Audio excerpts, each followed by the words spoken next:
اقبال نے کہا تھا کہ یہ شہادت گہ الفت میں قدم رکھنا ہے۔ اقبال اب مومن کو ڈیفائن کر رہا ہے، یہ شہادت گہ الفت میں قدم رکھنا ہے۔ لوگ آسان سمجھتے ہیں مسلمان ہونا۔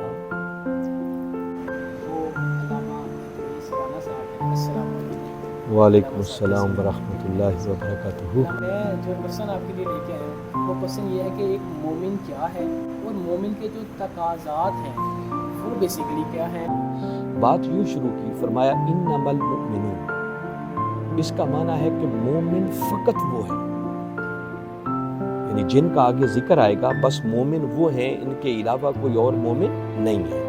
کئی لوگ بھوکوں کو کھانا کھلاتے ہیں، دسترخوان لگے ہوتے ہیں، لوگ ہزاروں مفت کھانا کھا کے جاتے ہیں روز، یہ بھی دین کی خدمت ہے۔ کئی یتیموں کے لیے ادارے بناتے ہیں، جیسے منہاج القرآن نے آگوش بنایا ہوا، وہ بھی دین کی خدمت ہے۔ اس کے علاوہ مسجدوں میں بیٹھ کر بچوں کو قرآن پڑھانا، الف با تا سا پڑھانا، دین کی تبلیغ کے لیے جیسے ہمارے کچھ بھائی گھر گھر جاتے ہیں، دروازہ ناک کرتے ہیں، کہتے ہیں آؤ نماز کی طرف، یہ بھی دین کی خدمت ہے۔ تو میں بتا رہا ہوں کہ جو شخص جہاں بھی جس پیمانے پر جتنا کام بھی کرتا ہے نا، اللہ کسی کی محنت کو بھی رائے گا نہیں جانے دیتا کہ میری زندگی کا مقصد تیرے دین کی سرفرازی، وہ دین کی سرفرازی، دین کا غلبہ۔ میری زندگی کا مقصد مولا تیرے دین کی سرفرازی، میں اسی لیے مسلمان، میں اسی لیے نمازی۔ السلام علیکم، میں حافظ فیض بیگ، کیسے ہیں آپ لوگ؟ ٹھیک ہیں؟ اور سو آپ بالکل ٹھیک ہوں گے۔ آج میرے ساتھ جو شخصیت موجود ہیں وہ کسی تعارف کے محتاج نہیں ہے، اور بیسیکلی اگر میں اس طرح ڈیفائن کروں کہ منہاج القرآن انٹرنیشنل کا ایک بہت بڑا ستارہ اور میں آپ کی ملاقات کروانے جا رہا ہوں، وہ علامہ ادریس رانا صاحب ہیں۔ السلام علیکم۔ وعلیکم السلام ورحمۃ اللہ وبرکاتہ۔ میں جو کوشچن آپ کے لیے لے کے آیا ہوں وہ کوشچن یہ ہے کہ ایک مومن کیا ہے اور مومن کے جو تقاضات ہیں وہ بیسیکلی کیا ہیں۔ کائنڈلی ذرا یہ شور کر دیں۔ اعوذ باللہ من الشیطان الرجیم، بسم اللہ الرحمن الرحیم۔ سب سے پہلے تو ویس بھائی میں آپ کا شکریہ ادا کرتا ہوں کہ آپ نے اپنی قیمتی مصروفیات سے وقت نکالا اور مجھے موقع دیا کہ میں آپ کے ذریعے سے تاجدار کائنات صلی اللہ علیہ وسلم کی امت کے نوجوانوں تک یہ ایک پیغام پہنچا سکوں۔ آپ نے بڑا بنیادی اور کلیدی سوال کیا ہے کہ مومن کون ہوتا ہے۔ قرآن کی روشنی میں ہم مومن کو کیسے ڈیفائن کر سکتے ہیں؟ مومن بننے کے بنیادی تقاضے کیا ہیں؟ قبل اس سے کہ ہم مومن پر آئیں، میں پہلے مومن کی اہمیت آپ کو بتانا چاہ رہا ہوں کہ دیکھیے، ایک کلمہ گو شخص کی سب سے بڑی دولت اور سب سے بڑا سرمایہ اس کا ایمان ہوتا ہے۔ وہ اپنی ہر چیز داؤ پر لگا سکتا ہے مگر اپنے ایمان پر کمپرومائز نہیں کر سکتا۔ ایمان اس کی ایک ایسی دولت ہوتی ہے، یہ ایمان نہیں ہے تو سمجھو کچھ بھی نہیں ہے۔ اور قرآن پاک میں باری تعالیٰ نے کئی مقامات پر اس انداز میں بات کی ہے، جو صاحبان ایمان ہیں ان کو زندہ کہا اور جو ایمان سے محروم ہیں ان کو مردہ قرار دیا۔ ایمان زندگی ہے۔ اور میں سرے دست، چونکہ ہمارے پاس وقت زیادہ نہیں ہے، صرف ایک مقام قرآن پاک کا آپ کو بتاتا، سورہ بینہ 30 پارے کی ایک بڑی معروف صورت ہے۔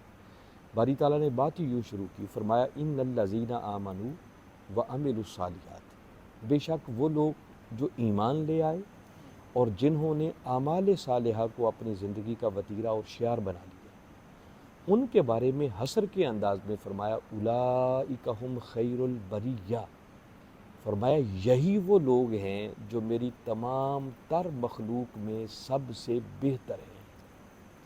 یعنی جن میں دو خوبیاں پائی جائیں، ایک ایمان اور ایمان کے ساتھ ساتھ اعمال صالحہ، مگر ان دو کا تذکرہ کرتے ہوئے بھی باری تعالیٰ نے پہلے نمبر پر ایمان کو رکھا، اور پھر متصل اگلی آیت کریمہ میں باری تعالیٰ نے مزید اس کے لیے کیا کیا اس کے پھل ہیں، ثمرات ہیں، اللہ کی بارگاہ سے کیا ملتا ہے مومن اور اعمال صالحہ اپنانے والے کو۔ تو اگلی بات میں، اگلی آیت کریمہ میں جیسے یہاں فرمایا کہ اولئک ھم خیر البریہ، اگلی آیت میں فرمایا جزاؤہم عند ربہم جنات عدن تجری من تحتہا الانہار خالدین فیہا ابدا، اور آگے فرمایا رضی اللہ عنہم ورضوا عنہ، فرمایا ان لوگوں کے لیے ان کے رب کے پاس ہمیشہ رہنے کے لیے باغات ہیں، جنات عدن، ہمیشہ رہنے کے لیے باغات ہوں جن کے نیچے نہریں رواں ہوں، یہ پھر ہمیشہ ہمیشہ ان جنتوں میں رہیں گے۔ مگر سب سے بڑی بات جو قابل غور ہے باری تعالیٰ نے فرمائی، آگے فرمایا رضی اللہ عنہم ورضوا عنہ، یہ وہ خوش نصیب ہیں کہ جن سے ان کا رب راضی ہو جائے گا اور یہ اپنے رب سے راضی ہو جائیں گے۔ آپ ایک لمحے کے لیے سوچیں کہ اس سے بڑی کامیابی کی ڈگری کیا ہو سکتی ہے کہ کسی کا مولا ہی بندے سے راضی ہو جائے۔ اور صرف مولا کے راضی ہونے کی بات نہیں ہے، رضی اللہ عنہم پر بات ختم نہیں کی، فرمایا اللہ ان سے راضی ہو جائے گا ان دو خوبیوں کی وجہ سے، اور راضی ہو کر پھر بندے کو اجر وہ عطا کرے گا کہ اس اجر کو پا کر بندہ اپنے مولا سے راضی ہو جائے گا، بندے کو بھی کوئی شکوہ نہیں رہے گا کہ اللہ نے کوئی اجر دینے میں کمی رکھی۔ مگر یہ اجر کن کو ملے گا؟ جن کے اندر دو خوبیاں ہوں گی، ایک ایمان اور ایک اعمال صالحہ، اور ان دونوں کا ذکر کرتے ہوئے بھی باری تعالیٰ نے پہلے نمبر پر ایمان کو رکھا۔ اسی طرح میں اب جو آپ کا سوال ہے کہ مومن ہوتا کون ہے جس ایمان پر اتنا بڑا اجر ملتا ہے؟ علامہ صاحب بیسیکلی میں یہ چاہتا ہوں کہ آج کا مومن جو آج کا مومن، ایک تو تاجدار کائنات صلی اللہ علیہ وسلم آپ کے دور کا مومن تھا نا، تو اس مومن میں اور آج کے مومن میں ایک تو اپنے ڈفرینس بتانا ہے، فرق بتانا ہے، اور دوسرا یہ کہ آج کا مومن کتنا کیپیبل ہے اور کتنا قابل اعتماد ہے، اور آج کا مومن کیا واقعی ہی مومن ہے کہ جس کے اوپر ہم کہیں ہاں یہ مومن ہے۔ دیکھیے میں آپ کو بتاتا ہوں، اللہ رب العزت نے ہمیں قرآن پاک کی شکل میں ایک ایسی کتاب، ایسی ہدایت عطا کی ہے کہ جو 14 صدیاں پہلے کے لیے بھی اسی طرح اپلیکیبل تھی، آج بھی ہے، اور قیامت تک بھی اسی طرح یہ زندہ و تابندہ، تر و تازہ اور ایک زندہ معجزے کی شکل میں ہمارے سامنے ہے۔ یہ ایک ایسی کتاب ہے کہ وقت گزرنے کے ساتھ ہم اس کو نہیں کہہ سکتے کہ یہ آؤٹ ڈیٹڈ ہو گئی، یہ ہر دور میں یہ اپڈیٹ ہے۔ تو ہم قرآن کی روشنی میں سمجھتے ہیں کہ مومن بننے کے تقاضے کیا ہیں۔ اگر قرآن کا ہم مطالعہ کریں تو قرآن ایک ایسی کتاب ہے جس میں باری تعالیٰ نے 20 مقامات پر مومن کو ڈیفائن کیا ہے، مومن کون ہوتا ہے۔ قرآن پاک کی ایک سورت ہے جس سورت کا نام ہی سورہ مومنون ہے، اور بات یوں شروع کی قد افلح المؤمنون، آگے پھر مومن کے بننے کے تقاضے بیان کر دیے سارے۔ اگر میں اس طرح چیزیں بیان کرنا شروع کروں گا تو کئی گھنٹے گزر جائیں گے، یہ مضمون ختم نہیں ہوگا۔ مگر آج کی اس نشست میں جس آیت کو لے کر آپ کو بات اور نوجوانوں کو پیغام دینا چاہ رہا ہوں وہ یہ کہ سورہ حجرات کا ایک مقام بڑا کنسیڈریبل ہے، قابل غور ہے، جس میں باری تعالیٰ نے ایک عجیب انداز میں بات کی۔ شروع میں بھی حسر کا انداز ہے، اور جب آیت اینڈ کی تو وہاں بھی حسر ہے۔ حسر کیا ہوتا ہے وہ بھی میں عرض کرتا ہوں۔ بات یوں شروع کی، فرمایا انما المؤمنون، اس کا معنی ہے کہ مومن فقط وہ ہیں، یعنی جن کا آگے ذکر آئے گا بس مومن وہ ہیں، ان کے علاوہ کوئی اور مومن نہیں ہے۔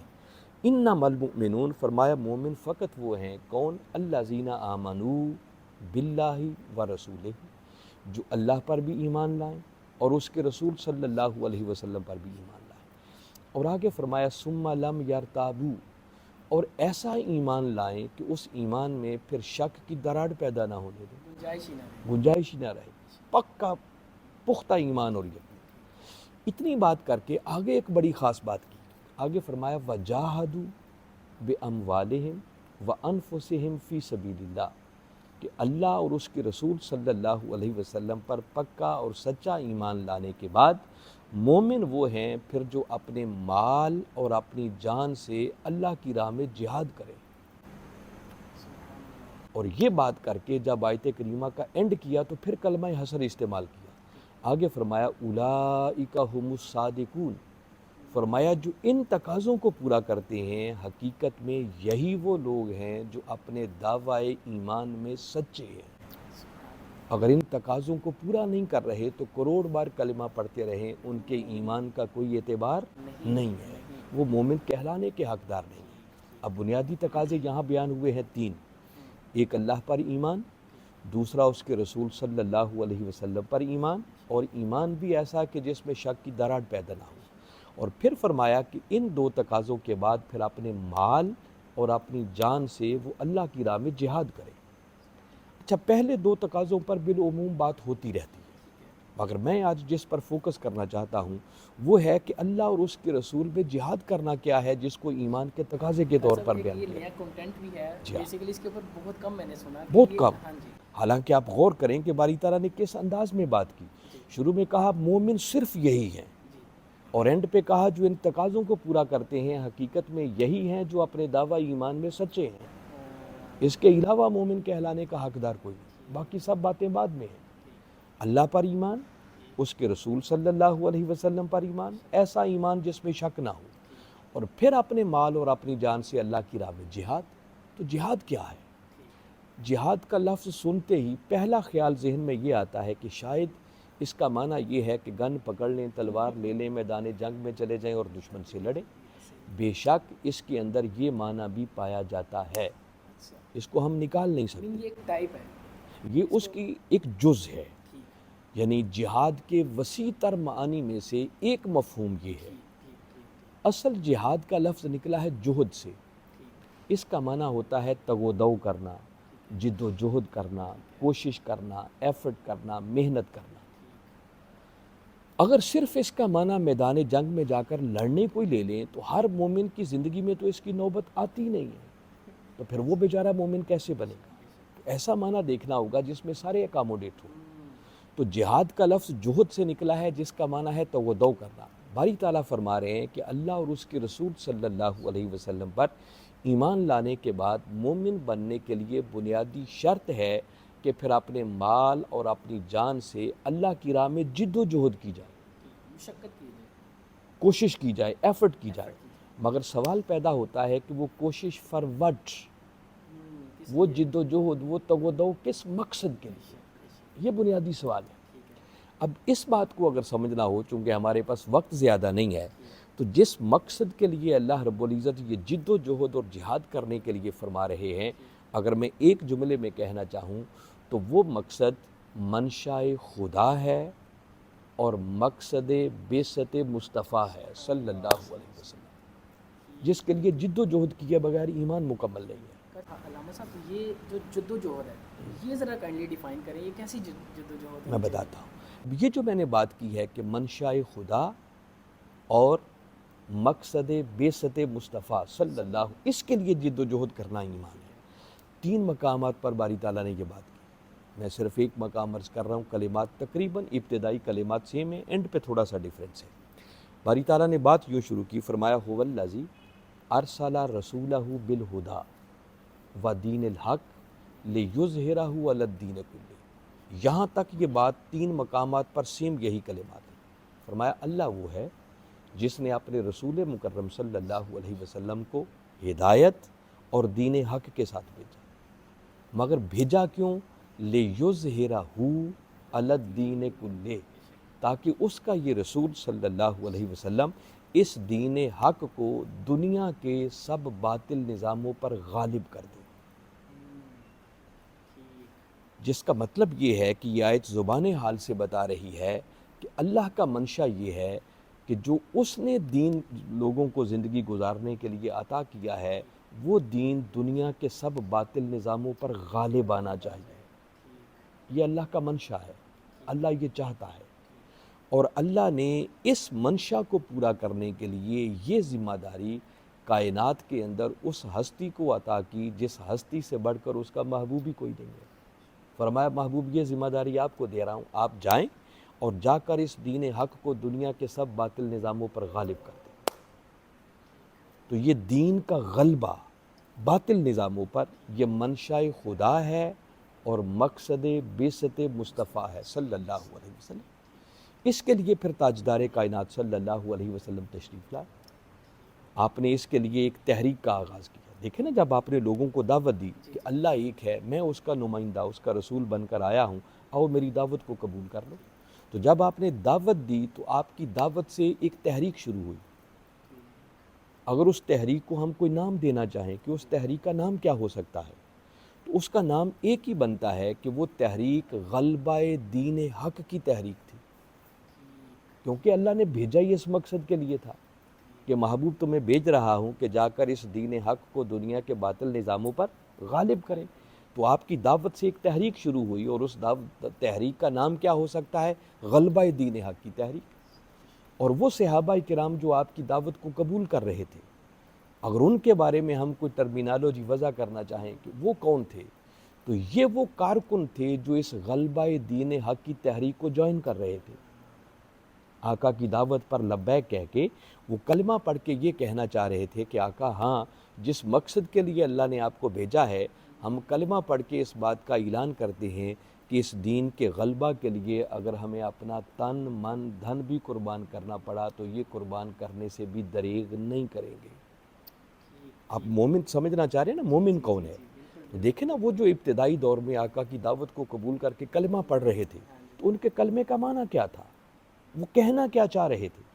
کیا یہ خالی ایک جملہ ہی تو نہیں ہے نا کہ اشہد ان لا الہ الا اللہ و اشہد ان محمدً عبدہ و رسولہ؟ یہ خالی ایک اصطلاح تو نہیں ہے، اس کلمے کے پیچھے کو بیک گراؤنڈ ہے۔ آقا جس مقصد کے لیے آئے، کلمہ پڑھنے والے یہ اعلان کر رہے تھے کہ آقا ہم اس وفاداری کا اعلان کر رہے ہیں کہ اس مقصد کے لیے اگر ہمیں اپنا سب کچھ بھی دینا پڑا تو اپنی جان تک دینے سے بھی دریغ نہیں کریں گے۔ یہ کلمے کا معنی تھا، جس کو آج کے دور میں ہم بھول گئے ہیں۔ ہم صرف پرسکون ماحول میں کلمہ پڑھ کے سمجھتے ہیں مومن بننے کا تقاضا پورا ہو گیا۔ اگر اس بات کو کبھی مزید سمجھنا ہو تاکہ نوجوانوں تک یہ میسیج اور پیغام جانا ہے تو میں چاہتا ہوں ابہام نہ رہے، بات بڑی کلیئر ہونی چاہیے۔ اب دیکھیں 14 صدیاں پہلے وہ صحابہ کرام رضوان اللہ علیہم اجمعین جو کلمہ پڑھ رہے تھے، تو کلمہ پڑھ کے میں بتا رہا ہوں کہ ان کا مقصد یہ تھا کہ وہ یہ وعدہ کر رہے تھے کہ ہم اس دین کے غلبہ کے لیے سب کچھ قربان کریں گے۔ اس بات کو اگر قرآن کی روشنی میں سمجھنا چاہیں تو باری تعالیٰ نے سورہ توبہ میں ایک مقام پر یہ بات کی، فرمایا ان اللہ اشتری من المؤمنین انفسہم و اموالہم بان لہم الجنہ، فرمایا بے شک اللہ مومنوں سے ان کی جانیں بھی اور ان کے مال بھی خرید لیتا ہے۔ کیا کرتا ہے؟ کن سے خریدتا ہے؟ مومنوں سے۔ ادھر بندے نے کلمہ پڑھا، اس کا اللہ سے سودا ہو گیا کہ مولا اب جان بھی تیری، اب مال بھی تیرا۔ اور مولا دیکھیں جب سودا ہوتا ہے تو کچھ دیا جاتا ہے اور کچھ لیا جاتا ہے، تو سودا ہو گیا کہ مولا جان بھی تیری اور اب مال بھی تیرا، تو مولا تو کیا دے گا؟ اس نے کہا بِأَنَّ لَهُمُ الْجَنَّةَ، اپنی جانیں اور مال مجھے دے دو، میں وعدہ کرتا ہوں اس کے بدلے تمہیں جنت عطا کروں گا۔ تو کلمہ پڑھتے ہی اللہ سے یہ سودا ہو جاتا ہے۔ یہ سودا ہے ایک، کہ اب سوچنے کی بات یہ ہے کہ اللہ نے یہ جانیں اور مال لے کے کیا کرنا ہے؟ وہ جو سودا کرتا ہے جانیں بھی مجھے دے دو، مال بھی مجھے دے دو، اس نے کو ڈیکوریٹ کر کے سجا کے تو نہیں رکھنی۔ وہ چاہتا ہے کہ بندے یہ جو میں نے تمہیں جان دی ہے اور اب مال دیا ہے، اپنی نعمتیں عطا کی ہیں، اب سودا یہ ہے کہ تو نے اپنی جان بھی اور اپنا مال بھی، اپنی تمام تر نعمتیں جو میں نے دی ہیں، اس دین کی سربلندی اور غلبے کے لیے خرچ کرنی ہے، جس دین کو میں سب باطل نظاموں پر غالب دیکھنا چاہتا ہوں۔ اللہ کا منشا ہے نا بھئی، اللہ نے جانوں اور مالوں کو کیا کرنا ہے؟ اور یہ وہ جہاد ہے جس کا ذکر ایمان کے تقاضوں میں کیا کہ اللہ پر ایمان لاؤ، اس کے رسول پر ایمان لاؤ، اور وَجَاهَدُوا بِأَمْوَالِهِمْ وَأَنفُسِهِمْ فِي سَبِيلِ اللَّهِ، پھر وہ اس دین کے غلبہ کے لیے اپنے مال اور اپنی جان سے اللہ کی راہ میں جہاد کریں، تگ و دو کریں، کوشش کریں، ایفرٹ کریں کہ یہ دین غالب آ جائے۔ تو فرمایا جو یہ کرتا ہے یہ لوگ ہیں جو اپنے دعویٰ ایمان میں سچے ہیں۔ اور آج ہم اپنے اس معنی کو بھول چکے ہیں۔ اقبال نے کہا تھا کہ یہ شہادت گہ الفت میں قدم رکھنا ہے۔ اقبال اب مومن کو ڈیفائن کر رہا ہے، یہ شہادت گہ الفت میں قدم رکھنا ہے، لوگ آسان سمجھتے ہیں مسلمان ہونا۔ یہ مسلمانی کو اتنا آسان کام کہ بس نمازیں پڑھ لی، روزے رکھ لیے، حج عمرہ کر لیا تو سمجھا مومن بننے کے تقاضے پورے ہو گئے۔ اس کے لیے تو جان بھی دینی ہے، اپنی ہر تمام تر صلاحیتوں کو بروئے کار لانا ہے تاکہ دین غالب آئے، کیونکہ سودا ہو جاتا ہے اللہ کے ساتھ۔ پھر کسی نے بڑی خوبصورت بات کی ہے کہ میری زندگی کا مقصد تیرے دین کی سرفرازی، وہ دین کی سرفرازی، دین کا غلبہ۔ میری زندگی کا مقصد مولا تیرے دین کی سرفرازی، میں اسی لیے مسلمان، میں اسی لیے نمازی۔ اگر وہ دین ہی غالبہ نہ آیا تو اللہ نے ہماری نمازوں کو، مسلمانی کو کیا کرنا ہے اسے؟ یہ بیسک مقصد ہے۔ اچھا، اب میں آپ کو ایک بیسک بات بتاتا ہوں۔ ایسے بہت سارے لوگ ہیں دین کی خدمت کرنے والے، کام کرنے والے، بڑی جماعتیں بھی ملیں گی، تنظیمیں بھی ملیں گی، بڑے بڑے لیڈر بھی ملیں گے، قائدین میں ملیں گے، لوگ بھی دین کا کام کرنے والے ملیں گے، اس میں کوئی شک نہیں ہے کہ جو شخص جہاں بھی جس پلیٹ فارم پر بھی جتنا بھی، شرط ایک ہے کہ نیت خالص ہو پیچھے، اگر وہ اللہ کے دین کی خدمت کرتا ہے تو اللہ کسی بندے کی دین خدمت کو رائیگاں نہیں جانے دیتا، اس پر اجر عطا کرتا ہے۔ اور ہمارے پاکستان میں اتنی تنظیمیں، اتنی جماعتیں، اتنے پلیٹ فارم، اتنے لیڈر ہیں کہ وہ پنجابی میں کہتے ہیں اٹ پٹ ہوتے 100 نکل آؤں گے۔ گلی محلے میں اتنی جماعتیں بن گئی ہیں، اور میں نے بتایا کہ اللہ کسی کی محنت کو بھی رائیگاں، اللہ سب کی خدمات کو قبول کرے گا، اور اللہ کے دین کی خدمت کرنے کے کروڑوں گوشے ہیں۔ میں بڑا شارٹ کر کے موضوع کو وائنڈ اپ کر رہا ہوں۔ مثلاً کئی لوگوں کا ذوق ہوتا ہے وہ مسجدیں بڑی بنواتے ہیں، یہ بھی دین کی خدمت ہے۔ کئی لوگ مدرسے بڑے بنواتے ہیں، یہ بھی دین کی خدمت ہے۔ کئی لوگ بھوکوں کو کھانا کھلاتے ہیں، دسترخوان لگے ہوتے ہیں، لوگ ہزاروں مفت کھانا کھا کے جاتے ہیں روز، یہ بھی دین کی خدمت ہے۔ کئی یتیموں کے لیے ادارے بناتے ہیں، جیسے منہاج القرآن نے آغوش بنایا ہوا، وہ بھی دین کی خدمت ہے۔ اس کے علاوہ مسجدوں میں بیٹھ کر بچوں کو قرآن پڑھانا، الف با تا سا پڑھانا، دین کی تبلیغ کے لیے، جیسے ہمارے کچھ بھائی گھر گھر جاتے ہیں، دروازہ ناک کرتے ہیں، کہتے ہیں آؤ نماز کی طرف، یہ بھی دین کی خدمت ہے۔ تو میں بتا رہا ہوں کہ جو شخص جہاں بھی جس پیمانے پر جتنا کام بھی کرتا ہے نا، اللہ کسی کی محنت کو بھی رائیگاں نہیں جانے دیتا۔ مگر ایک بات اویس بھائی یاد رکھیں، یہ چند ایک میں نے جو کام گنوائے یہ، اور اس طرح کے ہزاروں اور کام، ان پر اللہ اجر ضرور دیتا ہے، مگر ان میں سے بنیادی طور پر کوئی ایک کام بھی ایسا نہیں ہے جس کے ذریعے دین غالب آ سکے۔ دین کو غالب کرنا ہے اپنے باطل نظاموں پر، تو آپ جتنی چاہیں مسجدیں بنا لیں، اس سے دین کے غلبے کا تو کوئی تعلق نہیں ہے۔ آپ جتنے چاہیں بھوکوں کو کھانا کھلاتے پھریں، اس سے دین غالب آ جائے گا؟ جتنی چاہیں یتیم بچیوں کی شادیاں کروا دیں، نیکی ہے، اجر ملے گا، مگر اس سے دین کے غلبے کا کوئی تعلق نہیں۔ تو دین غالب کیسے آئے گا؟ دین کے غلبے کے لیے بین الاقوامی حالات کا پہلے ویژن اور ادراک چاہیے، جن باطل نظاموں پر آپ نے دین کو غالب کرنا ہے، پہلے تو سمجھ ہونی چاہیے، پھر اس کے بعد اس دین کے غلبہ کے لیے منظم پلاننگ چاہیے، کوئی ایک سوچ چاہیے، ایک فکر چاہیے، پھر پلاننگ چاہیے، پھر اس پلاننگ کے مطابق ایک مسلسل جد و جہد اور ایفرٹ چاہیے، آپ کے پاس وسائل چاہیے، تب کہیں جا کر آپ سوچ سکتے ہیں کہ اس محنت کے نتیجے میں یہ اللہ کا دین دنیا کے بنائے ہوئے باطل نظاموں پر غالب آ سکتا ہے۔ اور ہمارے ملک کے اندر دین کا کام کرنے والی 99% تنظیمیں اور جماعتیں ایسی ہیں جن کے ہاں یہ فکر اور سوچ پائی نہیں جاتی، وہ محض ایک نیکی سمجھ کے کچھ کام کر رہے ہوتے ہیں، اور میں نے بتایا کہ اللہ ان کی محنت کو بھی رائیگاں، اجر ان کو بھی ملے گا، مگر ان کاموں سے دین کے غلبے کا تعلق نہیں ہے۔ وہ اپنا ایک کام کر رہے ہیں، دین کے غلبے کے لیے ایک سوچ، ایک فکر، ایک حالات کا ویژن اور ادراک، اس کے لیے منظم پلاننگ، پھر اس کے لیے پوری جد و جہد، ایفرٹ، پھر جا کر آپ سوچ سکتے ہیں کہ شاید اس کے ذریعے دین بھی غالب آ سکے۔ اگر آپ سمجھیں کہ کچھ لوگ دین کے غلبے کا بڑا نام لیتے ہیں، کچھ لیڈر، کچھ جماعتیں، کچھ تنظیمیں ایسی بھی ہیں وہ بھی انقلاب لانا چاہتے ہیں، تو ویسے بھائی میں پھر سادہ سی بات کرتا ہوں کہ ایسی 2، 4، 5 جماعتیں، تنظیمیں یا ان کے لیڈر، قائدین، ان کا انتخاب کر لیں جو آپ سمجھتے ہیں، اور پھر چند باتوں پر جو میں نے ابھی کیا ان کا انالیسس کریں، تجزیہ کریں کہ یہ بندہ جو انقلاب کا نعرہ لگا رہا ہے، دین کے غلبے کی بات کر رہا ہے، اس کے پاس دنیا کے حالات کا ویژن اور ادراک کتنا ہے، اس کے پاس اس دین کو غالب کرنے کے لیے منظم پلاننگ کتنی ہے، اس کے پاس فکر اور سوچ کتنی ہے، اس نے اب تک زندگی میں اس مقصد کے لیے کتنا کام کیا ہے۔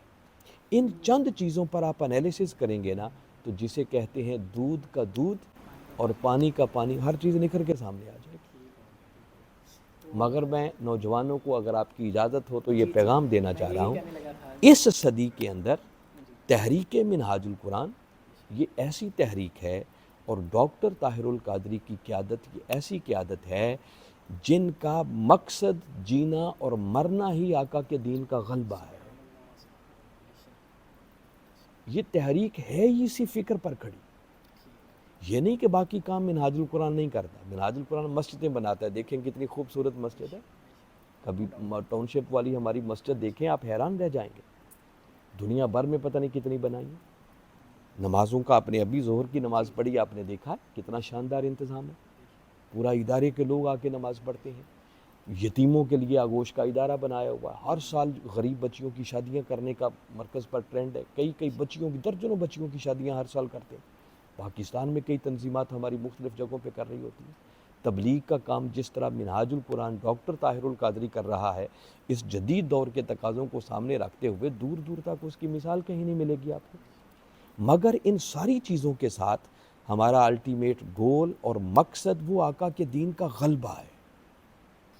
ہمیں منزل اس دن ملے گی جس دن امت مسلمہ کی تقدیر کے فیصلے امریکہ اور واشنگٹن میں ہونے کی بجائے گنبد خضرا کے سائے میں ہوں گے، اور انشاءاللہ وہ وقت آئے گا، ہمیں مایوسی نہیں ہے۔ اللہ نے چاہا تو وہ وقت ضرور آئے گا جب اس دھرتی پر آقا کے دین کی سربلندی کا جھنڈا سربلند ہوگا اور مصطفی انقلاب کا سویرا طلوع ہوگا۔ لہٰذا نوجوانوں کے لیے میرا پیغام یہ ہے کہ یہ جو میں نے دین کی بنیادی فکر دی ہے، اگر ہم پکے اور سچے مومن بننا چاہتے ہیں تو باقی ان تقاضوں کو پورا کرتے ہوئے جو روزمرہ کی ہماری زندگی کا حصہ ہے، ہماری بیسک جد و جہد اور ایفرٹ اس مقصد کے لیے ہونی چاہیے کہ آقا کا دین غلبہ غالب کرنے کے لیے ہم کیا کر رہے ہیں۔ اور یہ کام تنہا کوئی شخص نہیں کر سکتا کہ کوئی اکیلا کہے کہ میں اکیلا ہی کروں۔ اس کے لیے کوئی پلیٹ فارم چاہیے، کوئی تنظیم چاہیے، کوئی تحریک چاہیے، کوئی قیادت چاہیے۔ تو وہ آنکھیں کھول کر ہر طرف دیکھنا چاہیے کہ وہ کون سی قیادت ہے، وہ کون سی تنظیم ہے جو بیسیکلی یہ فریضہ انجام دے رہی ہے۔ اور جو سر فہرست نظر آئے، میں نہیں کہتا کہ منہاج القرآن کے ساتھ ہی جڑیں، ڈاکٹر طاہر القادری بھلے سے کوئی ہو، مگر انالیسس اچھے طریقے سے کرے۔ تو جو سر فہرست نظر آئے، ہمارا فرض بنتا ہے، ہمارے ایمان کا تقاضا بنتا ہے کہ اس کو جوائن کریں اور اس کے دست و بازو بن کر پھر آقا کے دین کی سربلندی کے لیے اپنا فریضہ انجام دیں۔ یہ آپ نے ساری بات کو سنا اور یہ سارے مکالمے کو سنا، تو آپ کو یہ انالیسس ہو گیا ہوگا کہ ہمارے جو علامہ صاحب ہیں انہوں نے بہت ہی مختصر اور شارٹ انداز میں اپنے مومن ایک جو بیسک جو ٹاپک تھا اس کو ڈیفائن کرنے کی کوشش کی، اس کو ایکسپلین کرنے کی کوشش کی۔ تو thank you so much viewers, آپ کا بہت شکریہ۔ اجازت چاہتے ہیں، تھینک یو سو مچ۔ پاکستان زندہ باد۔